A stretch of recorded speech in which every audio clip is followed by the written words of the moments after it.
নমস্কার দর্শক বন্ধুরা, অনুরাগের ছোঁয়ার এক নতুন পর্ব নিয়ে আমি চলে এসেছি তোমাদের সামনে। শুরুতে আমরা দেখতে পাচ্ছি সোনাকে নিয়ে সবাই বাড়ি চলে এসেছে।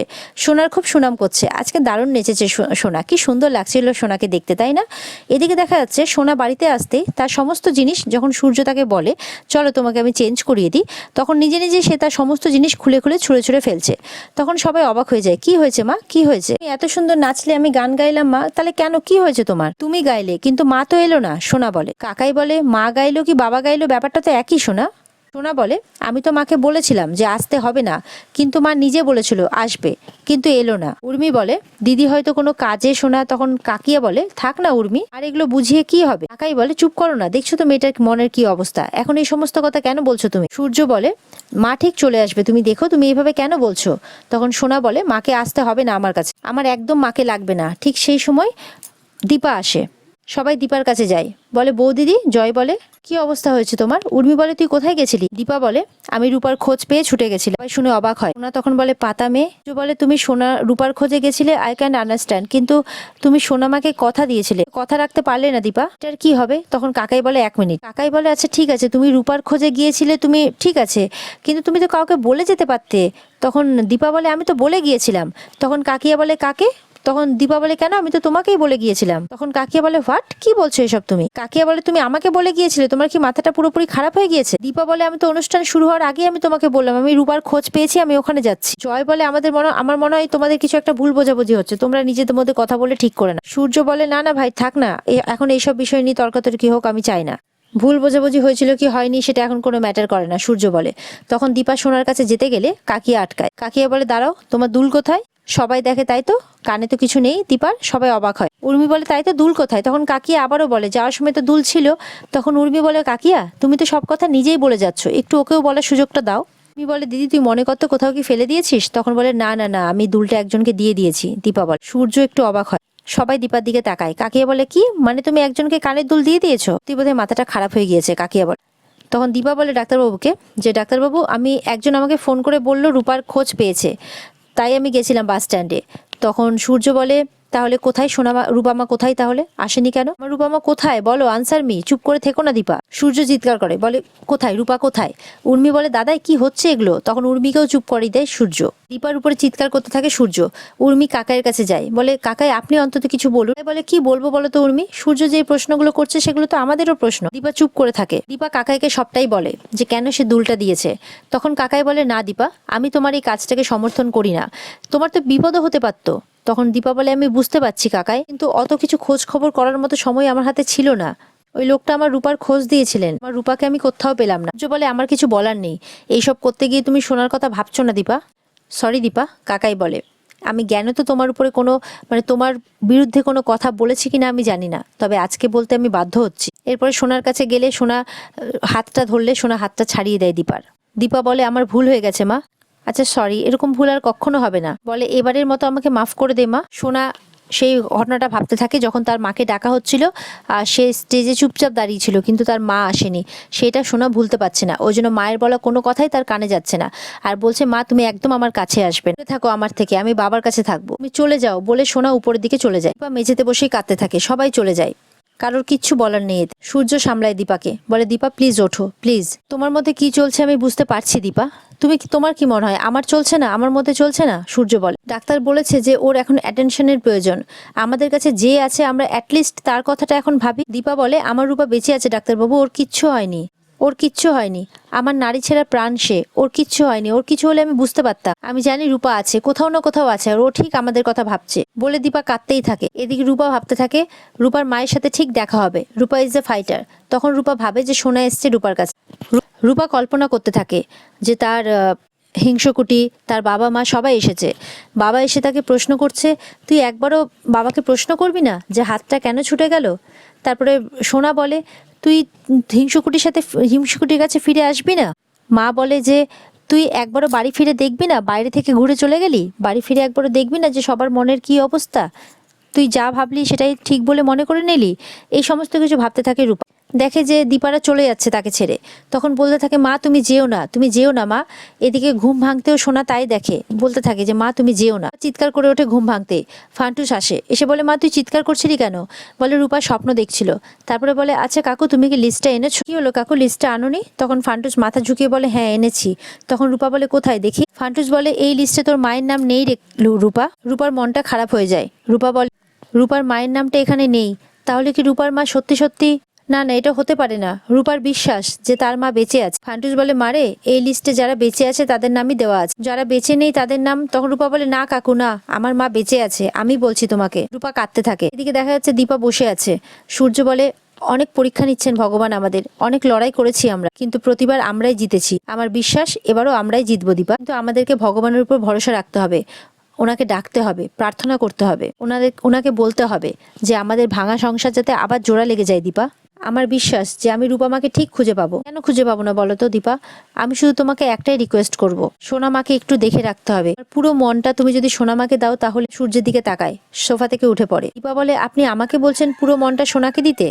তখন সূর্য বলে হ্যাঁ, কথাটা হয়তো স্বার্থপরের মতো শোনাচ্ছে, আমি কি বলতে চাইছি সেটা বোঝার চেষ্টা কর। আমি জানি দীপা তোমার দুই মেয়ে তোমার কাছে সমান, ওদের ছাড়া তোমার আর কিচ্ছু নেই, ওরাই তো তোমার জগৎ। আমি এটাও বলছি না যে তোমার ভালোবাসার কোনো ত্রুটি আছে তাদের প্রতি, দুজনকে সমানভাবে ভালোবাসো, আগলে রেখেছো। কিন্তু কি হয়েছে জানো, সোনামা সবসময় নিজেকে দায়ী করছে। ও ভাবে হয়তো যা কিছু হচ্ছে আজকে ওর জন্য হচ্ছে, ওর বোনকে হারিয়ে ফেলেছে, সেটা ওর দোষ। এটা ভেবে সবসময় ও আতঙ্কে থাকে যে আমরা বাবা মা হয়ে যদি ওর দিকে আঙ্গুল তুলি, যদি ওকে বলি যে তোর জন্য আজকে তোর বোন হারিয়ে গেছে, সেই ভয়ে ও সারাক্ষণ থাকে। সূর্য বলে দীপা আমরা রূপাকে খুঁজবো, কিন্তু সোনার দিকটাও দেখতে হবে। বারবার একই কথা রিকোয়েস্ট করতে থাকে সূর্য। চুপ করে শোনে। আমাকে কথা দাও দীপা, সূর্য বলে। দীপা হাতের উপর হাত রাখে। তখন সূর্য বলে দাঁড়াও আমি সোনামাকে বুঝিয়ে আনছি।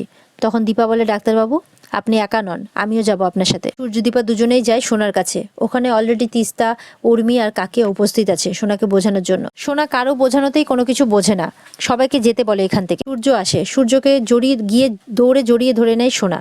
তখন সূর্য বলে কাঁদে না মা, তুমি কাঁদলে কি বাবার ভালো লাগে বলো? সোনা বলে তুমি আর আমি যখন ছিলাম তখন সব ঠিক ছিল, আর তুমি আর আমিই থাকবো, কাউকে দরকার নেই আমাদের। সূর্য তো অবাক হয় সোনার মুখে এরকম কথা শুনে।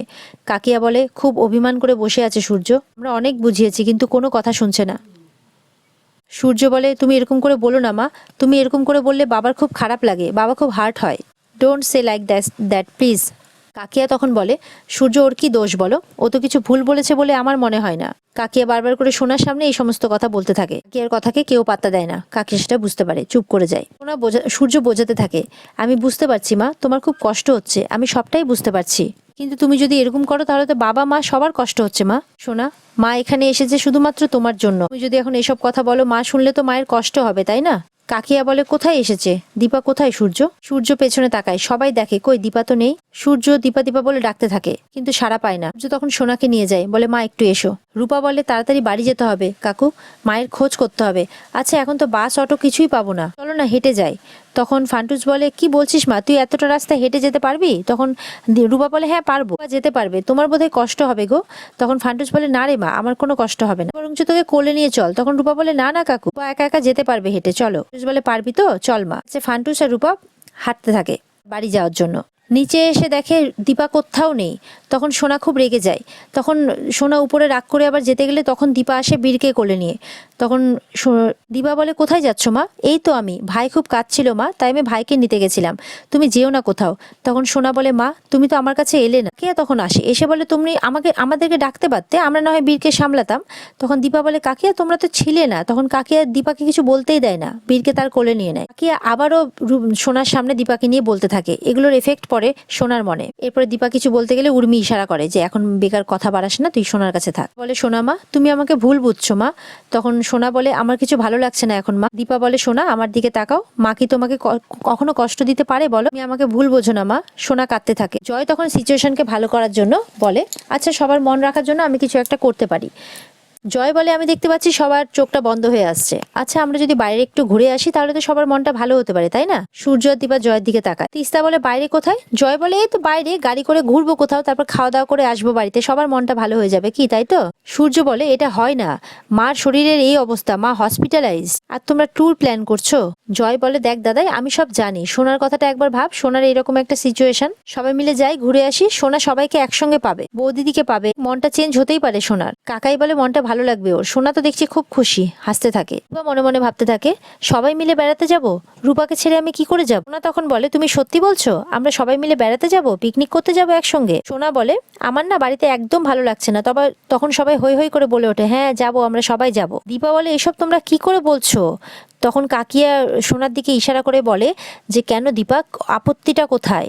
তখন দীপা বলে যে, রূপাকে ছেড়ে আমরা কি করে যাব, রূপাকে খুঁজে পাওয়া যাচ্ছে না, মা হসপিটালে, বাবা সারাক্ষণ সেখানে পড়ে রয়েছে। এরকম একটা পরিস্থিতিতে তোমরা, তখন সূর্য যায় দীপার কাছে, আলাদা করে নিয়ে এসে বলে, দেখো আমরা পিকনিকে যাচ্ছি, ওখানে কিন্তু কেউ আনন্দ করতে যাচ্ছি না, যাচ্ছি সোনা মায়ের ভালোর কথা চিন্তা করে, মায়ের জন্য যাচ্ছি। আর তার থেকে বড় কথা, তুমি তো স্কুলে যাওয়ার জন্য রাজি হয়েছিলে, এখানে কি প্রবলেম? দীপা বলে, ওটা স্কুলের অনুষ্ঠান, তাই আমি রাজি হয়েছিলাম। এটা তো তখন সূর্য একটু ইশারা করলেও তখন দীপা বলে, না আমি কিছুতে এখানে যেতে পারবো না, যতক্ষণ না আমার রূপামাকে পাওয়া যাচ্ছে আমি কোথাও যাব না। সূর্য আবারও রিকোয়েস্ট করে, একবার তুমি সোনার কথাটা ভাবো, আমি বুঝতে পারছি তোমার মনের অবস্থাটা, তুমি তো ওকে কথা দিয়েছিলে, প্রমিস করেছিলে যে ও যা চাইবে তুমি তাই করবে, তুমি একবার বোঝার চেষ্টা করো যে ওর মনে কতটা প্রেশার পড়ছে। আমরা সবাই বলছি ওর সাথে পিকনিকে যাব, কিন্তু ও যদি এখন জানতে পারে যে তুমি যেতে রাজি হচ্ছ না, তাহলে আবার ওর মনের মধ্যে একটা এফেক্ট পড়বে। দীপা বলে, তাই বলে পিকনিক? সূর্য বলে, আরে বাবা ও বাচ্চা, তাই ও এটাকে পিকনিক বলছে, ওর জন্য করা হচ্ছে। দীপা এটা বোঝার চেষ্টা করো, তুমি জাস্ট যাবো, বাইরে যেমন বাজার করতে যাই, বেরোবো, বেরিয়ে ঘুরে চলে আসবো, দ্যাটস ইট।